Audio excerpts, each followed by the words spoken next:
Kitchen అమ్మమ్మకి తిరిగి స్వాగతం. ఈరోజు నేను చేసిన రెసిపీ గోధుమ రవ్వ అన్ని వెజిటబుల్స్ కలిపి ఉప్మా. దీనికి నేను తీసుకున్న పదార్థాలు: 1 గ్లాసు గోధుమ రవ్వ, 2 పెద్ద టమాటాలు, 10 బీన్స్, 1 క్యారెట్, 1 పెద్ద ఉల్లిపాయ. ఇవన్నీ కూడా శుభ్రంగా కడుక్కొని అన్నీ ముక్కలుగా తరుక్కొని పెట్టుకున్నాను. తర్వాత బీట్రూట్ చాలా ఆరోగ్యానికి మంచిది, అందుకని 1 బీట్రూట్ కూడా తీసుకుని సన్నగా తరిగి పెట్టుకున్నాను. ఇప్పుడు స్టవ్ మీద కడాయి పెట్టి ఆ కడాయి వేడెక్కాక దాంట్లో 2 గరిటెల నూనె పోసాను. నూనె వేడెక్కాక ఆవాలు, జీలకర్ర వేసాను. తర్వాత మినప్పప్పు అలాగే శనగపప్పు కూడా వేసి బాగా వేయించాలి.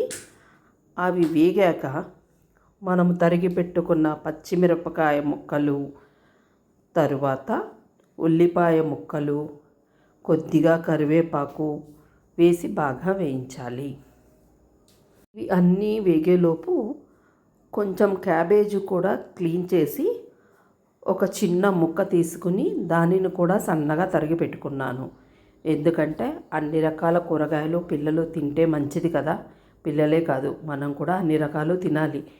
అందుకని మామూలుగా అయితే రోజు తినలేం కాబట్టి అప్పుడప్పుడు ఇలా ఉప్మాల్లో అన్నిట్లో వేసుకుంటే మనము అన్ని రకాల కూరగాయలని తిన్నట్టు అవుతుంది. అంతేకాకుండా పిల్లలకు కూడా అలవాటు చేయడం అవుతుంది. అలాగే దీంట్లో కొంచెం ఉప్పు వేసాను. ఉల్లిపాయ వేగాక దాంట్లో టమాటా ముక్కలు, కొద్దిగా పసుపు, ఎందుకంటే రంగు బాగుంటుందని, తర్వాత క్యారెట్, బీన్స్, బీట్రూట్ ఈ ముక్కలన్నీ కూడా బాగా వేసి వేయించాను. తరువాత 4 చెంచాలు పచ్చి బఠానీలు ఇవి కూడా అందులో వేసాను. పచ్చి బఠానీలు ఒకవేళ మీరు నానబెట్టడానికి కుదరకపోతే ఫ్రోజన్వి వేసుకోవచ్చు. ఇప్పుడు క్యాబేజీ కూడా వేసాను. క్యాబేజీ కూడా వేసాక కొంచెం ఎక్కువసేపు వేయించుకోవాలి. తర్వాత దీంట్లో నీళ్లు పోసుకోవాలి. 1 రవ్వకి 2 గ్లాసులు నీళ్లు ఈ విధంగా కొలతతో పోసాము.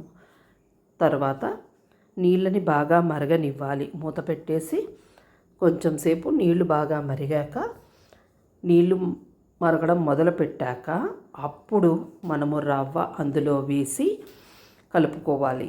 రవ్వ వేసే ముందే ఉప్పు కారం సరిచూసుకోవాలి. ఏదన్నా తక్కువైతే ఇక్కడ మనం అడ్జస్ట్ చేసుకోవచ్చు. తర్వాత నీళ్లు మరుగుతున్నాయి కదా, ఇప్పుడు ఈ రవ్వనంతని వేసేసాను. రవ్వని వేసేసి చక్కగా మొత్తం అంతా కలిపేసి మూత పెట్టేసి వదిలేయాలి. ఇలాగా ఒక 5 నుంచి 10 నిమిషాలు ఉడికించుకుంటే మనకి ఎంతో కమ్మనైన గుమగుమలాడే ఉప్మా రెడీ అయిపోయింది. మీకు కనుక ఇది నచ్చినట్టయితే తప్పకుండా మా ఛానల్ని సబ్స్క్రైబ్ చేయండి, లైక్ చేయండి, అలాగే మీ ఫ్రెండ్స్ అండ్ ఫ్యామిలీ మెంబర్స్కి షేర్ చేయండి, అలాగే కామెంట్ చేయండి.